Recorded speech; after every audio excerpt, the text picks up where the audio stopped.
In 1869, a song festival called Laulupidu was established in Estonia. Thousands of people got together and sang traditional Estonian songs. This single festival led to the independence of Estonia.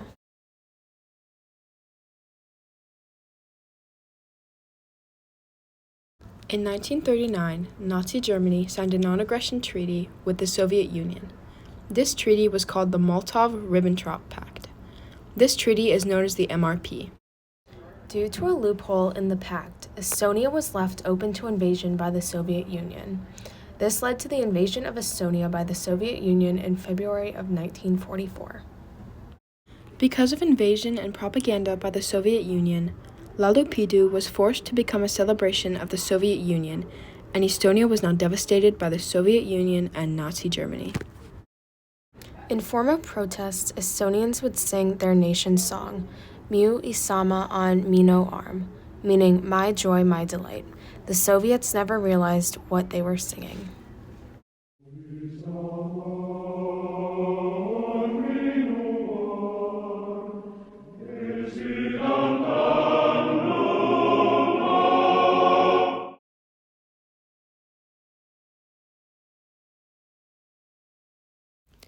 In 1985, the role of General Secretary of the Communist Party of the Soviet Union was handed off to Mikhail Gorbachev. Gorbachev introduced campaigns of massive reforms in an attempt to address several issues. One of these issues was freedom of speech, which Gorbachev granted to Estonians.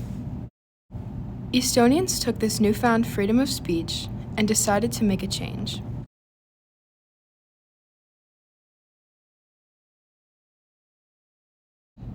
The first major protest occurred when a project for phosphates was kicked off. Estonians quickly realized that the project was going to harm the environment and potentially contaminate local water. Estonians immediately took action in a non-violent protest on the project grounds. This protest was completely legal due to the new freedom of speech laws. The next protest by Estonians was in 1987. This protest was on the legality of the MRP. Privileges to protests in the capital city, Tallinn, were revoked, but Estonians continued to protest. In 1988, the illegal flag of Estonia started to appear throughout the nation. Estonia was ready for freedom. As the independence movement grew, two new organizations came to be: the PFE, Popular Front Estonia, and Interfront, a Soviet response to the movement. The independence movement continued to grow. Estonians were organizing larger and larger movements. Eventually, in 1991, Estonians had enough of the Soviet Union. The singing revolution was at its climax. One of the most well-known parts of the revolution was the human chain. 700,000 Estonians, 500,000 Latvians, and 1 million Lithuanians joined hands and created a human chain that covered the length of all three countries on August 23, 1989 at 7 p.m. With all three countries joined together, they created the longest unbroken human chain in history. With over 2 million people coming together, the largest human chain lasted for 15 minutes until it was broken. The human chain was one of the major triggers of the collapse of communism.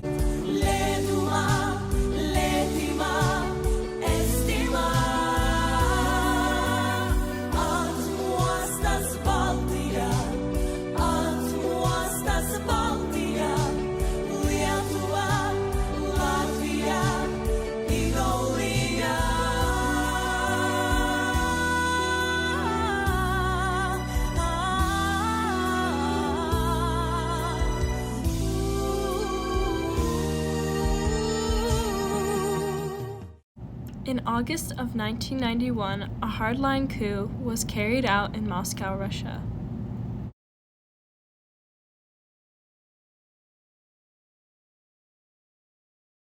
Soviet tanks were crossing through the borders of Estonia, attempting to further Estonian efforts to restore full sovereignty.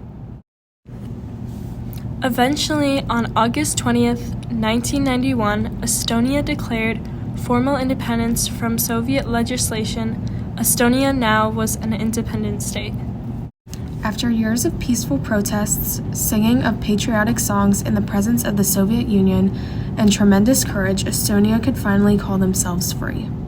As Mikhail Gorbachev resigned, the Soviet and Russian flags still fluttered side by side above the Kremlin. But Mr. Gorbachev finally brought the curtain down on the Soviet Union and his own extraordinary career.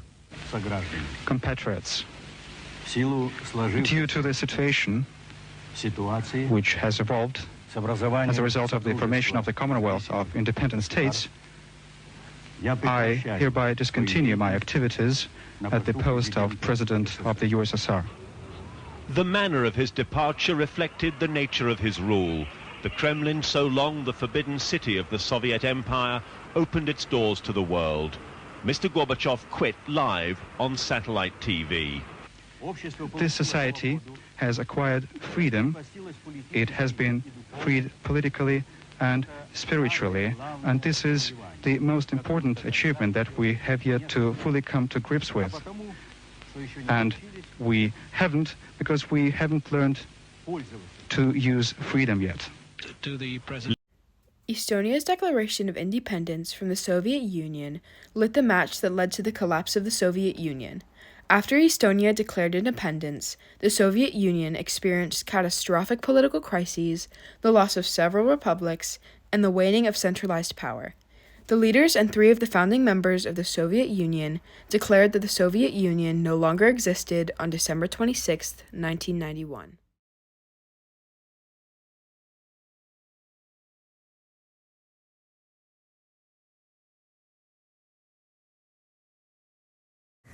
Question 5.